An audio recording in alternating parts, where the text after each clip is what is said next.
প্রিয় দর্শক, আসসালামু আলাইকুম। আমার রান্না বাই নাসিমা বেবি থেকে আমি নাসিমা চলে এসেছি আজকে আরেকটি নতুন রেসিপি নিয়ে। আজকে আমি আমার খুব পছন্দের একটি তান্দুরি চিকেনের রেসিপি শেয়ার করছি।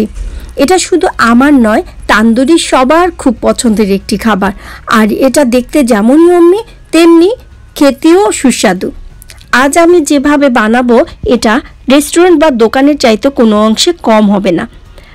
আমি মনে করি বাসায় রান্না করা যে কোনো রান্নাই বাইরের খাবারের চাইতে অনেক বেশি টেস্টি এবং হেলদি।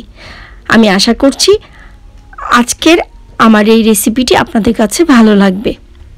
আর ভালো লাগলে অবশ্যই ভিডিওটি প্রথম থেকে শেষ পর্যন্ত দেখবেন।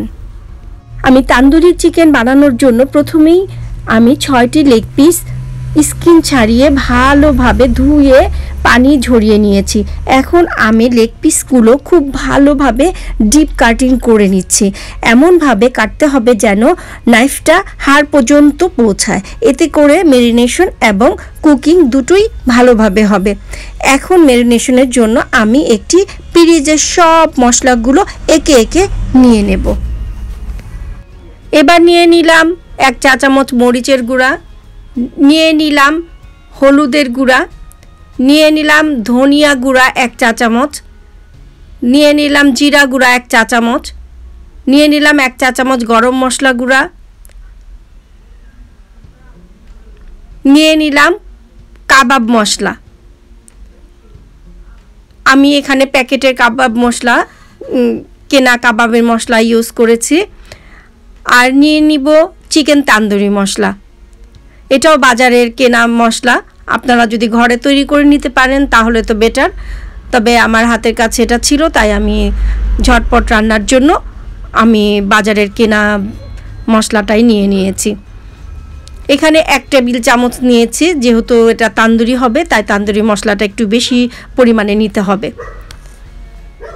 সব মশলাগুলো আমি নিয়ে নিলাম। এবার নিয়ে নিলাম স্বাদ মতো লবণ। লবণ আপনারা চিকেনের উপর নির্ভর করে দিয়ে দিবেন, কতটুকু লাগবে সেটা আন্দাজ করেই দিবেন। দেখতে পাচ্ছেন আমি লেগ পিসগুলো আমি এভাবে ডিপ করে কেটে নিয়েছি। এবার আমি সব মশলাগুলো দিয়ে ম্যারিনেট করে নিব। সব মশলাগুলো এখন আমি মিক্স করে নিব, তাতে করে ম্যারিনেশন করতে খুব ভালো হবে।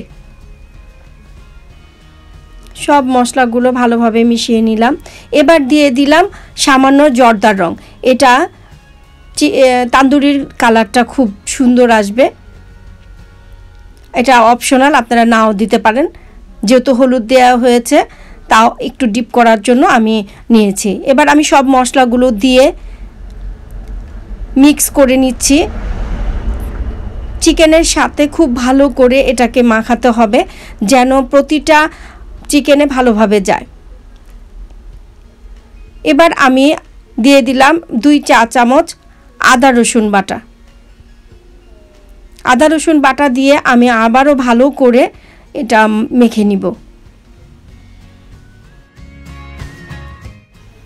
আমি আলাদা আলাদাভাবে 2 চা চামচ রসুন বাটা, 2 চা চামচ আদা বাটা দিয়েছি। আপনারা একসাথে আদা রসুন বাটা থাকলে একসাথেই দিতে পারেন। এবার দিয়ে দিব আন্দাজ মতো সরিষার তেল। আর এই সরিষার তেলটুকু দিলে তান্দুরির ফ্লেভারটা অসাধারণ টেস্ট আসে, ফ্লেভারটা খুবই সুন্দর আসে, তাই আমি এখানে সরিষার তেলটাই ইউজ করেছি। আপনারা চাইলে ভেজিটেবল অয়েল ইউজ করতে পারেন, তারপর অলিভ অয়েল ইউজ করতে পারেন, যার যেমন ইচ্ছে। তবে আমি তান্দুরিতে সরিষার তেলটাই খুব পছন্দ করি। এটার সরিষার তেলের ফ্লেভার আমার কাছে খুব ভালো লাগে।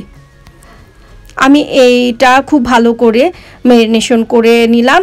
এবার আমি প্রায় 2-3 ঘন্টার জন্য রেখে দিব। ম্যারিনেশন করে ফ্রিজের নর্মাল টেম্পারেচারে রেখে দিতে পারেন বা বাইরেও রেখে দিতে পারেন, রুম টেম্পারেচারেও রেখে দিতে পারেন। এখন আমি আমার ফর্ন বা গ্রিল ওভেনে মেরিনেট করা চিকেনগুলোকে সুন্দরভাবে সাজিয়ে দিয়েছি এবং 2টি আলু ছোট ছোট টুকরো করে নিয়েছি এবং একটি বড় আকারের পেঁয়াজ গোল গোল করে কেটে নিয়েছি।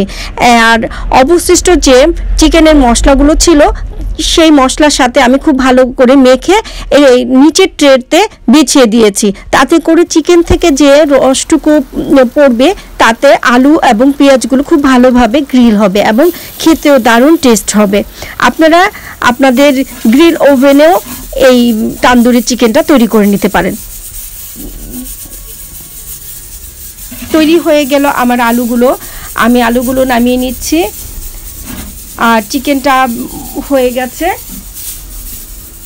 চিকেনও নামিয়ে নিলাম। তৈরি হয়ে গেল আমার চিকেন তান্দুরি। দেখতে পাচ্ছেন চিকেন তান্দুরির কালার এবং দেখতে কত ইয়ম্মি লাগছে, খেতেও অনেক সুস্বাদু আশা করছি। চলুন আমরা একটু টেস্ট করে নিই কেমন হয়েছে খেতে। অবশ্যই আমার কাছে খুব ভালো লেগেছে। একটু টেস্ট করে নিচ্ছি, দেখুন কতটা সুন্দরভাবে চিকেনটা হয়ে গিয়েছে। দেখুন খেতেও দারুণ হয়েছে। আশা করছি ভিডিওটি আপনাদের ভালো লেগেছে। আর ভালো লেগে থাকলে অবশ্যই লাইক, কমেন্ট এবং শেয়ার করে দিবেন। আর যারা এখনও আমার চ্যানেলটিকে সাবস্ক্রাইব করেনি তারা সাবস্ক্রাইব করে বেল আইকন বাটনটি অন করে দিবেন, তাতে করে আমার নতুন নতুন ভিডিও নোটিফিকেশনগুলো আগে পেয়ে যাবেন। তাহলে আজকের মতো এখানে আসি। সবাই ভালো থাকবেন, সুস্থ থাকবেন, নিরাপদে থাকবেন। আল্লাহ হাফেজ।